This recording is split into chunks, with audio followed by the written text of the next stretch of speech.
Hello and welcome to the December 2012 teacher feature interview for Kula Yoga Shala. This month we are here in the Kula Garden with Elizabeth Bond, who teaches the 4 p.m. Friday Anusara yoga practice. And thank you so much for being here. Thank you. Yeah. So the purpose of these videos, again, just to give people a chance to get to know you a little bit better than reading your bio. So I was hoping you could maybe take a couple of minutes at the beginning here just to tell us a little bit about, yoga in general and how you came to the practice, but mostly just what it's about for you. Well, I came to practice yoga. I went to my first yoga class when I was 16 years old. And the very first time, it was almost a whole meditation class. And I really loved it. When I walked out, I knew I was going to practice yoga from then on. So I was lucky that it resonated with me when I was young. And then I practiced through college. I ended up breaking my wrist really bad, and I had to have reconstructive surgery on my arm and hand, got a bunch of metal bionic plates put in there. And after that, I really rehabilitated myself through yoga, and I decided I have to be a teacher. So I was really lucky that my teacher at that time made it financially available for me to do a teacher training with her. And my first teacher training was with Jane Foodie. She was a physical therapist. Cool. So it was mostly a more gentle style. And then I moved down here.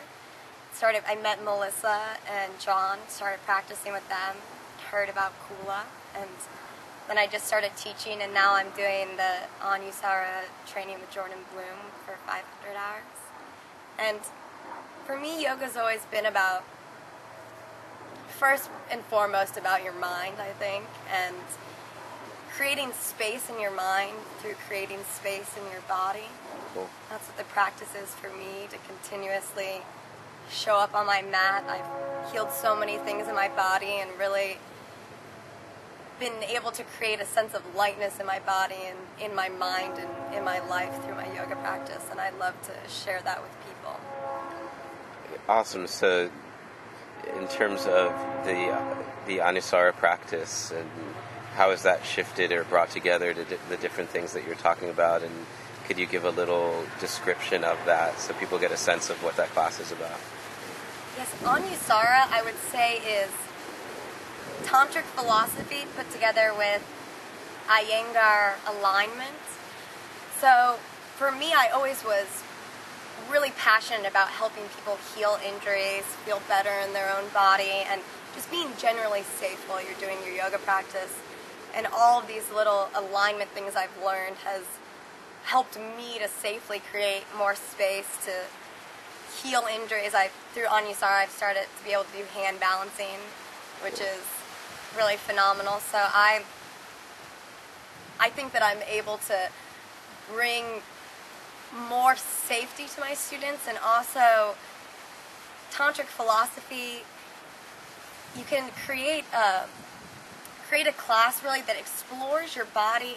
You explore a concept through your mind, through your body, which I always found very interesting. It's very meticulous during the class, and the Anusara class I've been teaching has been tantric philosophy concepts and then relating them to alignment concepts and exploring both through the practice.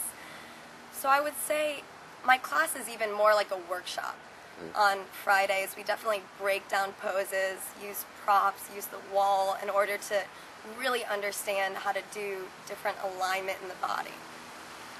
Yeah, it's really cool because you see sometimes classes that have a strong alignment focus, and then they sacrifice it's like the heart of yoga, and like what you were just talking about, creating space in the mind, and then so to be able to marry those two things is really cool, and then you add in the philosophical piece, and I think it gives people a deeper sense of what yoga's all about. And it's been really fun too, because by doing the alignment principles and putting them together, I've really been able in this class to do some other poses that are a little bit harder sometimes, like doing some inversions and things, but really breaking them down, doing a lot of adjustments, and and I'm always open to people asking questions in the class. Like, it's almost a little bit informal that I want people to understand what they're doing in their body and get these concepts and be able to apply them in different orientations of a pose. So is it appropriate then for everyone, or do you recommend some sort of prior experience, or what's your take so people get a sense of, is it the class appropriate for them? I would say that it's definitely appropriate for everyone. I big on offering options, and anytime I've taught an inversion or a little bit more difficult pose, we've always led up to it. I've been there helping the students, and I'm also a big prop person, so we can always make the poses a little bit more accessible to everyone through using props. Awesome.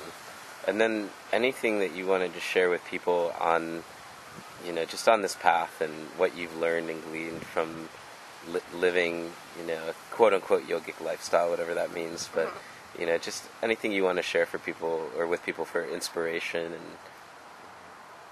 To always keep showing up to your practice. There are some days that I'm a little reluctant, my body doesn't want to move in the morning, but I always feel much better when I do, and it's the same way in our minds. I really think sometimes we want to stay stuck in a position, but to always show up with a beginner's mind, to know that everyone has something to teach you in the world and in yoga, and to keep showing up with a smile on your face.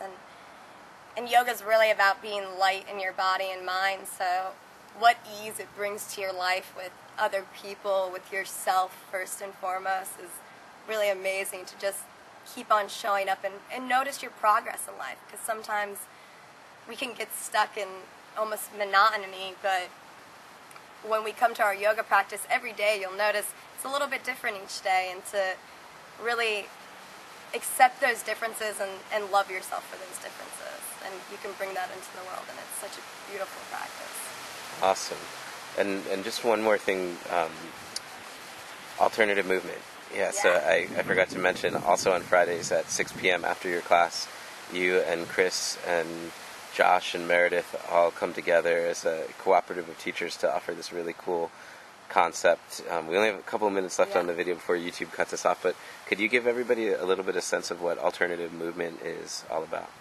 Alternative movement is different exploration of a yoga practice. It's really about community. We get together, do slackline yoga, which is kind of like yoga on a tightrope, which is a lot of fun, and acro yoga, partner flying, and we do hoop dancing as well. I know Chris teaches the paddleboard yoga, so it's exploring movement in the body and in different ways than we would normally think of it in a yoga practice, and it's always so much fun to have everyone together. We have people at all different levels, and it's really, we're teachers, we lead the group, but we're all teachers to each other. It's just about a group of us getting together and having a lot of fun through this practice. So it's been so much fun. Love teaching alternative movement. Nice. Well, thank you so much. Thank you for being here at Kula and being such an integral part of the space, and always bringing positive energy and a smile and enthusiasm and warmth and everything that you bring when you show up. So thank you so much for creating Kula. It's an honor to be here. Yeah, awesome. Take care. You too.